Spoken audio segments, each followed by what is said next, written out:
Reserve forests and protected forests ये क्या होते हैं? These are large areas of land dominated by trees. बहुत ही बड़े बड़े एरियाज ज़मीन के जिनमें ज़्यादातर पेड़ लगे हुए हों और दूर तक जंगल फैला हुआ पेड़ों का।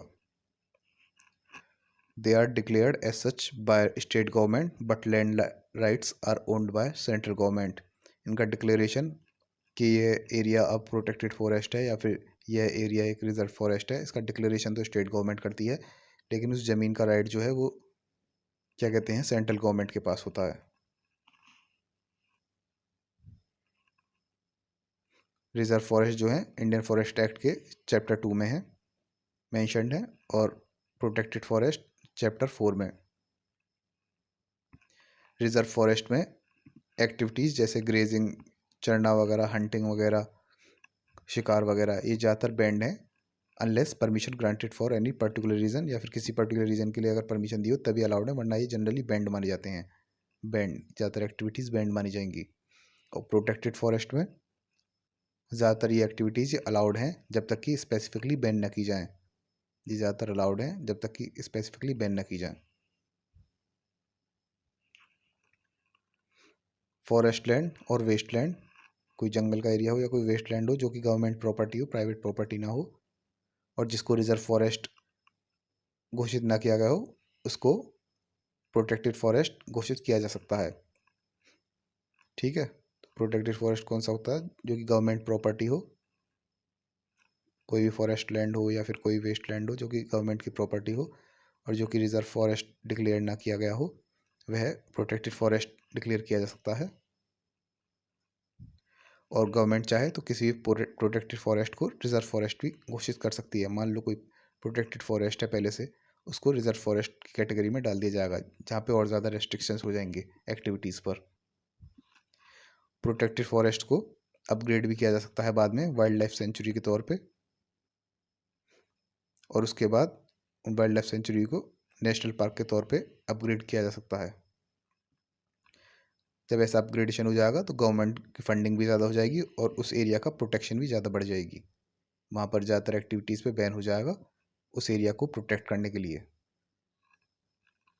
तो ये कुछ जनरल कंपैरिजन थे रिजर्व फॉरेस्ट और प्रोटेक्टेड फॉरेस्ट के बीच में। अब थोड़ा डिटेल में देखते हैं। पहले प्रोटेक्टेड फॉरेस्ट्स, इसके बारे में पढ़ लेते हैं। इंडियन फॉरेस्ट एक्ट के सेक्शन 32 में प्रोटेक्टेड फॉरेस्ट के बारे में कहा गया है कि स्टेट गवर्नमेंट रूल्स बना सकती है रेगुलेट करने के लिए ट्रीज़ और फॉरेस्ट प्रोड्यूस से रिलेटेड, जैसे ट्रीज़ की कटिंग, सोइंग, उनका कन्वर्जन, उनका रिमूवल, या फिर फॉरेस्ट प्रोड्यूस का कलेक्शन, उनका मैन्युफैक्चर, उसका रिमूवल, इनसे रिलेटेड रूल्स बना सकती है प्रोटेक्टेड फॉरेस्ट के लिए स्टेट गवर्नमेंट। ये रूल्स कैसे कैसे होते हैं? जैसे ट्री, टिम्बर या फिर कोई और फॉरेस्ट प्रोड्यूस जो हुए आपके, जैसे ट्री है और ये सब टिम्बर हुआ और ये सब फॉरेस्ट प्रोड्यूस, इनसे रिलेटेड कैसे रूल्स हैं? जैसे नेबरिंग टाउन और विलेजेस जो हैं, उस एरियाज के आसपास जितने भी टाउन्स विलेजेस जो हैं, उनके लोगों को लाइसेंस दे सकते हैं ट्री, टिम्बर या फिर दूसरे फॉरेस्ट प्रोड्यूस के लिए, कि वह अपने निजी इस्तेमाल के लिए उनको ले जा सकते हैं, उनका यूज़ कर सकते हैं। या फिर कोई ट्रेड करता है, उसको इन चीज़ों का व्यापार करता है, ट्री का, टिम्बर का, फॉरेस्ट प्रोड्यूस का, उसको लाइसेंस प्रदान करना और परमिशन देने के बदले पेमेंट्स ली जाती हैं। अगर कोई फॉरेस्ट प्रोड्यूस जंगल से बाहर ले जाया जा रहा है तो उसका एग्जामिनेशन करना, उसकी जांच करना, और अगर ज़मीन साफ़ की जाती है कल्टीवेशन के लिए, खेती वगैरह के लिए या फिर किसी और पर्पज़ के लिए, इससे रिलेटेड रूल्स, इसको रेगुलेट करने के लिए। घास को काटना और कैटल्स वगैरह जो हैं उनका पास्चरिंग, उनको चढ़ने के लिए, इससे रिलेटेड रूल्स, इसको रेगुलेट करने के रूल्स। टिम्बर और रिजर्व ट्रीज जो हैं उनको आग से बचाने के लिए रूल्स, उनको इस चीज़ को रेगुलेट करने के लिए रूल्स। जो पोर्शन रिजर्व ट्रीज के लिए क्लोज किया गया है उस पोर्शन के प्रोटेक्शन और मैनेजमेंट के लिए rules. Hunting, shooting, fishery, setting traps, poisoning water, इन सभी चीज़ों के लिए रूल्स, इन चीज़ों को रेगुलेट करने के लिए रूल्स। जिस एरिया में एलिफेंट प्रिजर्वेशन एक्ट ना एनफोर्स किया गया हो, उस एरिया में एलिफेंट्स की किलिंग और कैचिंग को रेगुलेट करने के लिए रूल्स। तो ये सभी रूल्स स्टेट गवर्नमेंट बना सकती है प्रोटेक्टेड फॉरेस्ट में। अगर इनके बनाए हुए रूल्स का कोई कॉन्ट्रवेंशन, उल्लंघन करता है तो पेनल्टी लगती है। पेनल्टी है इम्प्रिजनमेंट, कैद हो सकती है मैक्सिमम 6 महीने के लिए, या फिर फाइन लग सकता है 500 रुपये तक का, या फिर ये दोनों ही। अगर कोई आग लगाता है जानबूझकर या फिर बहुत ही घोर लापरवाही के कारण आग लगती है, तो गवर्नमेंट ये राइट टू पास्चर, चढ़ने का अधिकार दिया हो या फिर किसी फॉरेस्ट प्रोड्यूस के ऊपर अधिकार दिया हो, उस अधिकार को सस्पेंड कर सकती है जितने टाइम तक गवर्नमेंट को ठीक लगे। अगर कोई जानबूझकर आग लगाता है या फिर कोई घोर लापरवाही करता है जिसके कारण आग लगी हो। तो ये था प्रोटेक्टेड फॉरेस्ट। अब देखते हैं थोड़ा डिटेल में रिजर्व फॉरेस्ट के बारे में। State government reserve forest constitute कर सकती है किसी भी फॉरेस्ट लैंड को या फिर किसी भी फॉरेस्ट प्रोड्यूस को। वह फॉरेस्ट लैंड जो कि गवर्नमेंट की प्रॉपर्टी हो या फिर जिसके ऊपर गवर्नमेंट का प्रॉपर्टी राइट हो, या फिर वह फॉरेस्ट प्रोड्यूस जिसके ऊपर गवर्नमेंट का अधिकार हो, गवर्नमेंट एंटाइटल्ड हो। तो गवर्नमेंट, स्टेट गवर्नमेंट जो है, वह किसी भी फॉरेस्ट लैंड जो कि गवर्नमेंट की प्रॉपर्टी हो या फिर जिसके ऊपर गवर्नमेंट का प्रॉपर्टी राइट हो, ऐसी कोई फॉरेस्ट लैंड को रिजर्व फॉरेस्ट घोषित कर सकती है। या फिर कोई भी फॉरेस्ट प्रोड्यूस हो जिसके ऊपर गवर्नमेंट एंटाइटल्ड हो, जिसके ऊपर गवर्नमेंट का अधिकार हो, उसको फॉरेस्ट रिजर्व फॉरेस्ट घोषित कर सकती है। इन दोनों को state government as a reserve forest घोषित कर सकती है। प्रोसीजर क्या है घोषित करने का? पहला एक इनिशियल नोटिफिकेशन होगा, इसमें कुछ आपका लिमिट्स बताई जाएंगी, अप्रॉक्सीमेट लिमिट्स, क्या ये एरिया फॉरेस्ट लैंड है। उसके बाद प्रोक्लेमेशन होगा। प्रोक्लेमेशन में क्या कहते हैं, लोकल लैंग्वेज में न्यूज़ पब्लिश की जाती है कि ऐसे ऐसे ये एरिया फॉरेस्ट लैंड वगैरह रिजर्व फॉरेस्ट बन जाएगा, ये इसमें आपके ऐसे ऐसे अधिकारों में चेंजेस आएंगे। और किसी को कोई क्लेम करना हो तो वो कर सकता है। क्लेम्स अलग अलग प्रकार के होते हैं। कोई शिफ्टिंग कल्टीवेशन के लिए क्लेम करेगा, कोई पास्चर और फॉरेस्ट प्रोड्यूस के लिए क्लेम करेगा, कोई कहेगा मेरी ज़मीन आ रही है इसके अंदर, उसके लिए क्लेम करेगा अपनी ज़मीन के लिए। और जब ये सब क्लेम्स वगैरह इनको सेटल कर दिया जाएगा, उसके बाद एक फाइनल नोटिफिकेशन होगा। फाइनल नोटिफिकेशन में एग्जैक्ट एरिया बता दिया जाएगा कि ये अब ये एरिया जो है, एग्जैक्ट बाउंड्री, ये रिजर्व फॉरेस्ट है। तो ये सारा प्रोसीजर है। अब इसको थोड़ा डिटेल में पढ़ लेते हैं। ये शॉर्ट में मैंने ऊपर लिख दिया है। पहले इनिशियल नोटिफिकेशन, फिर प्रोक्लेमेशन इन वर्नाक्युलर लैंग्वेज, फिर उसके बाद क्लेम्स वगैरह को सेटल करना, और ये फाइनल नोटिफिकेशन, ये रिजर्व फॉरेस्ट का प्रोसीजर। तो पहला इनिशियल नोटिफिकेशन देखते हैं। Notification by state government in official gazette of such constitution specify as nearly as possible situation and limits of land and appoint forest settlement officer। State government official gazette में ये notification जारी करेगी कि approximate limit बता देगी कि इतनी ये एरिया जो है आपका रिजर्व फॉरेस्ट बनने वाला है, और एक एफएसओ फॉरेस्ट सेटलमेंट ऑफिसर है, इसको अपॉइंट करेगी।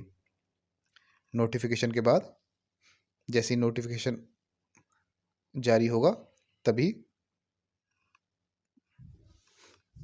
किसी भी लैंड जो कि इसके अंदर आ रही हो, इस एरिया के अंदर, उसके ऊपर कोई भी अधिकार एक्वायर नहीं कर सकता। बस सक्सेशन के थ्रू अधिकार एक्वायर किया जा सकता है, या फिर गवर्नमेंट ने ग्रांट किया हो, या फिर गवर्नमेंट के साथ कॉन्ट्रैक्ट हुआ हो, तब अधिकार मिल सकता है लैंड पे, उस एरिया के अंदर जो आ रही होंगी लैंड। या फिर उस नोटिफिकेशन में ही जिन जिन लोगों को अधिकार दिया होगा उनके पास अधिकार होगा। और नोटिफिकेशन के साथ ही कोई भी फ्रेश क्लियरिंग नहीं हुई, कल्टीवेशन या फिर किसी और पर्पज़ के लिए ज़मीन को साफ़ नहीं किया जाएगा, वहाँ पर जंगल वगैरह नहीं काटा जाएगा, accept in accordance with rules of section 6। केवल सेक्शन 6 के अंदर जो रूल्स दिए हैं उनके अकॉर्डिंग ही जगह को क्लियर किया जा सकता है, जंगल को काटा जा सकता है। प्रोक्लेमेशन में क्या होता है, सेकंड स्टेप प्रोक्लेमेशन है। ये फॉरेस्ट सेटलमेंट ऑफिसर जो है ये प्रोक्लेमेशन करेगा, पब्लिश करेगा लोकल वर्नाक्युलर लैंग्वेज, वहाँ की लोकल भाषा जो होगी, और सभी नेबरिंग टाउन और विलेज में पब्लिश होनी चाहिए। आसपास जैसे ये एरिया को रिजर्व फॉरेस्ट घोषित करना है, इसके आसपास जो भी टाउन्स वगैरह हैं, वहाँ की जो भी लोकल लैंग्वेज हो, ये नहीं केवल इंग्लिश में ही कर रहे हैं, लोकल लैंग्वेज में भी करना ज़रूरी है, जिससे कि आसपास के लोगों को समझ में आ सके। उसमें सिचुएशन स्पेसिफाई कर दी जाएगी और लिमिट्स बता दी जाएंगी प्रपोज फॉरेस्ट के इस एरिया तक फॉरेस्ट रिजर्व फॉरेस्ट घोषित किया जाएगा, और क्या क्या कॉन्सिक्वेंसेज होंगे जब फॉरेस्ट रिजर्व हो जाएगा, तो क्या क्या चेंजेस आएंगे उनके राइट्स में।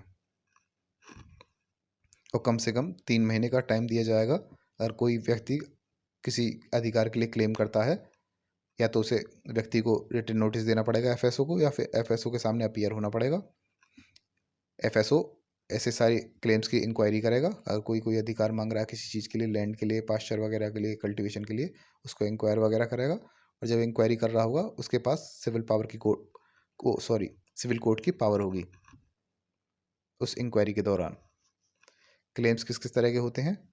शिफ्टिंग कल्टीवेशन के लिए क्लेम, पास्चर और फॉरेस्ट प्रोड्यूस के लिए क्लेम, लैंड के लिए क्लेम। शिफ्टिंग कल्टीवेशन होती है, जैसे जंगल होते हैं, जंगल को काट दिया जाता है, वहाँ पे खेती वगैरह करने के लिए खेती कर ली। अब कुछ टाइम बाद उसके न्यूट्रिएंट लेवल कम हो गया, तो इस एरिया को छोड़ दिया जाता है, फिर दूसरी जगह शिफ्ट हो जाते हैं कल्टीवेशन के लिए। दूसरे जंगल जो है उन्हें काट दिया जाता है, वहाँ पे फिर खेती की जाती है। फिर क्या कहते हैं, मान लो यहाँ के भी न्यूट्रिएंट लेवल कम हो गए, फिर उसके बाद किसी और जगह चले गए, तो इसको कहते हैं शिफ्टिंग कल्टीवेशन। एक जगह से दूसरी जगह शिफ्ट होना कल्टीवेशन के लिए। पास्चर चरने के लिए गाय भैंस भेड़ बकरी, उनके चरने के लिए अधिकार, जंगल में वह चर सकें। फॉरेस्ट प्रोड्यूस जैसे गोंद वगैरह हुई, या फिर कोई पान के पत्ते वगैरह, ये सब फॉरेस्ट प्रोड्यूस में आ जाते हैं। और लैंड वगैरह, मान लो जो रिजर्व फॉरेस्ट के लिए एरिया स्पेसिफाई किया गया है कि ये एरिया होगा रिजर्व फॉरेस्ट के लिए, उसके अंदर किसी की ज़मीन आ रही हो, तो उसके लिए वो क्लेम कर सकता है कि मेरी ज़मीन आ रही है, इसके अंदर मुझे मेरी ज़मीन का अधिकार मिलना चाहिए। तो पहला प्रैक्टिस ऑफ शिफ्टिंग कल्टीवेशन इस क्लेम में, क्लेम के बारे में एफएसओ जो है, फॉरेस्ट सेटलमेंट ऑफिसर जो है,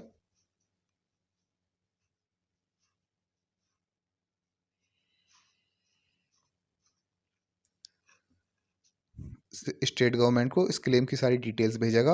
और या फिर उससे रिलेटेड, शिफ्टिंग कल्टीवेशन से रिलेटेड कोई लोकल रूल हो या ऑर्डर हो जो वहाँ पहले से कोई प्रचलित हो, इससे रिलेटेड कोई रूल, जो रूल इस कल्टीवेशन को अलाउ करता हो, इन दोनों के बारे में डिटेल्स भेजा जाएगी क्लेम के बारे में। और कोई पहले से कोई लोकल रूल हो जो इस चीज़ को अलाउ करता हो, उसके साथ साथ फॉरेस्ट सेटलमेंट ऑफिसर अपना ओपिनियन भी, क्या कहते हैं, स्टेट गवर्नमेंट के पास भेजेगा। ठीक है, स्टेट गवर्नमेंट चाहे इस क्लेम को अलाउ भी कर सकती है, रिजेक्ट भी कर सकती है। अगर अलाउ करती है स्टेट गवर्नमेंट, तो एफएसओ जो है इस चीज़ के लिए अरेंजमेंट कराएगा, फॉर शिफ्टिंग कल्टीवेशन के लिए अरेंजमेंट किए जाएंगे।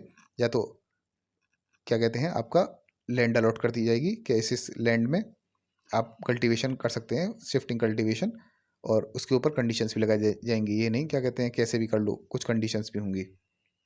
जैसे शिफ्टिंग कल्टीवेशन का क्लेम सेटल किया जाता है, पास्चर चढ़ने के लिए या फिर कोई और फॉरेस्ट प्रोड्यूस वगैरह इकट्ठा करने के लिए राइट वगैरह, इसके क्लेम एफएसओ चाहे तो अलाउ कर सकता है, और चाहे तो रिजेक्ट कर सकता है इस क्लेम को, चढ़ने के लिए या फिर फॉरेस्ट प्रोड्यूस ले जाने के लिए। अगर अलाउ करता है तो उसे रिकॉर्ड करना होगा कि किस एक्सटेंट तक अलाउड किया गया है, कितनी मात्रा तक अलाउड किया गया है, और जो कैटल वगैरह हैं, भेड़ बकरी गाय भैंस, वो कितनी है, और उनका डिस्क्रिप्शन, वो भेड़ हैं बकरी हैं क्या हैं, इसका डिस्क्रिप्शन, और किस सीज़न में अलाउड किया गया है, बारिश के सीज़न में, गर्मी के सीज़न में, सर्दी के सीज़न में, कब अलाउ किया गया है आपका चढ़ने का अधिकार जो है, गाय भैंस के चढ़ने का अधिकार आपका नहीं। और कितनी क्वांटिटी टिम्बर वगैरह, लकड़ी वगैरह या फिर कोई और फॉरेस्ट प्रोड्यूस हो, कितनी क्वांटिटी में ऑथराइज्ड हो आप ले जाने के लिए या फिर प्राप्त करने के लिए, अब कितनी क्वांटिटी अलाउड है। ये नहीं सारा जंगल ही काट दिया, कुछ क्वांटिटी लिमिटेड है कि इतने आप ले जा सकते हो। ठीक है, इन राइट्स को एक्सरसाइज करने के लिए, चढ़ने और क्या कहते हैं, ये फॉरेस्ट प्रोड्यूस ले जाने के राइट्स को एक्सरसाइज करने के लिए फॉरेस्ट ऑफिसर क्या करेगा, एक किसी और फॉरेस्ट ट्रैक्ट को अलग कर देगा, और या फिर फॉरेस्ट जो रिजर्व फॉरेस्ट की लिमिट्स हैं उनको अल्टर कर देगा, बढ़ा देना घटाना जो भी करना है, और कंडीशंस लगा देगा कि इन कंडीशंस में आप ये अपने राइट्स का इस्तेमाल कर सकते हो। अगर ये इम्पॉसिबल हो जाता है इंश्योर कराना कि ये जारी रहे, पास्चर या फिर फॉरेस्ट प्रोड्यूस ले जाना, तो ये राइट्स को बदला जा सकता है कैसे बदलेंगे? इसके बदले फॉरेस्ट ऑफिसर क्या करेगा कि भाई आप ये कंटिन्यू नहीं कर सकते यहाँ पे चरवाना या फिर यहाँ से फॉरेस्ट प्रोड्यूस ले जाना, अभी इम्पॉसिबल हो गया है किसी भी कारण, तो इसके बदले आप पैसे ले लो। उनको पैसे दे देंगे इसके बदले, या फिर कोई और ज़मीन दे दी जाएगी उनको उसके बदले कि ये ज़मीन ले लो, या फिर जो भी उसको ठीक लगे फॉरेस्ट सेटलमेंट ऑफिसर को किसी और मैनर में ठीक लगे वह उसको कंपनसेट वगैरह कर सकता है उन लोगों को जिनको अधिकार दिया गया। राइट ऑन लैंड, अगर किसी की ज़मीन वगैरह आती है तो उस राइट को FSO फॉरेस्ट सेटलमेंट ऑफिसर या तो अलाउ कर सकता है या रिजेक्ट कर सकता है। अगर अलाउ करता है तो क्या कहते हैं, उस लैंड को प्रोपोज्ड फॉरेस्ट जो है, रिजर्व फॉरेस्ट के लिए जो प्रपोज किया गया है, अब मान लो किसी की ज़मीन यहाँ पे आती है तो उसको क्या कहते हैं, ज़मीन को उस फॉरेस्ट वाले प्रोपोज्ड फॉरेस्ट से निकाल दिया जाएगा, उसको एक्सक्लूड कर दिया जाएगा। तो मान लो नया वाला ऐसे बनेगा, ये टुकड़ा जो है यहाँ से निकाल दिया गया है। Exclude such land from limits of proposed forest, या फिर वह उस व्यक्ति से जो इस ज़मीन का मालिक है उसके साथ एग्रीमेंट कर लेगा कि जिससे कि वह ज़मीन का मालिक उस अपने अधिकार को, ज़मीन के ऊपर अपने अधिकार को सरेंडर कर दे। ठीक है, come to agreement with owner for surrender of his right. या फिर क्या करेगा, फॉरेस्ट सेटलमेंट ऑफिसर उस ज़मीन को एक्वायर कर लेगा लैंड एक्विजिशन एक्ट के अंतर्गत। और जब लैंड एक्विजिशन एक्ट के अंतर्गत जब वह ज़मीन को एक्वायर कर रहा है उस टाइम वह कलेक्टर की भूमिका में होगा। तो जब ज़मीन एक्वायर की जाएगी तो वह कंपनसेशन दे सकता है लैंड की फॉर्म में या फिर पैसे की फॉर्म में, या फिर कुछ ज़मीन दे दी जाएगी, कुछ पैसा दे दिया जाएगा। ठीक है, ये लैंड से रिलेटेड क्लेम था। अब होगा फाइनल नोटिफिकेशन। ये फाइनल नोटिफिकेशन डिक्लेयर कर देगा उस फॉरेस्ट को रिजर्व फॉरेस्ट। अब ये फॉरेस्ट रिजर्व फॉरेस्ट हो चुका है। ये कब होता है, जब सारे क्लेम्स जो हैं या तो डिस्पोज कर दिए जाएं, या फिर उनका टाइम जो लिमिट दी गई थी कि इस टाइम तक आकर आप आके अपने क्लेम कर सकते हैं किसी भी चीज़ के बारे में, वह टाइम इलेप्स हो चुका है, बीत चुका है। या फिर इनके जो ऑर्डर दिया गया है उसके खिलाफ कोई अपील करे, वो अपील डिस्पोज हो चुकी है, या फिर उसका टाइम पीरियड इलेप्स हो चुका है, ख़त्म हो चुका है, और ज़मीन जो है एक्वायर कर ली गई है लैंड एक्विजिशन एक्ट के अंतर्गत, और उसका अधिकार गवर्नमेंट के पास पहुंच गया है। सारे क्लेम्स वगैरह सेटल हो गए हैं, ज़मीन एक्वायर कर ली गई है। अब स्टेट गवर्नमेंट पब्लिश करेगी नोटिफिकेशन ऑफिशियल गैजेट के अंदर, और डेफिनेट लिमिट्स बताएगी, specifying definitely limits of forest to be reserve. पहले अप्रोक्सीमेट लिमिट्स थी कि ऐसे ऐसे ऐसे इतना एरिया आ सकता है, उसमें से क्लेम्स किसी ने लैंड के लिए किया, किसी ने पास्चर के लिए, ऐसा करके सारी वो हट गए। अब एक डेफिनेट बाउंड्री बना दी जाएगी कि ये एरिया फिक्स है, क्या कहते हैं, एकदम डेफिनेट लिमिट्स बता दी गई हैं, ये एरिया जो है आपका रिजर्व फॉरेस्ट है। और इसके लिए नोटिफिकेशन में एक डेट फिक्स कर दी जाएगी कि मान लो 15 मार्च जो है उस तारीख से ये एरिया रिजर्व फॉरेस्ट हो जाएगा, और जैसे ही वो डेट आएगी from the date so fixed वह एरिया रिजर्व फॉरेस्ट डीम्ड होगा, वह एरिया रिजर्व फॉरेस्ट ही माना जाएगा। तो ये था फाइनल नोटिफिकेशन।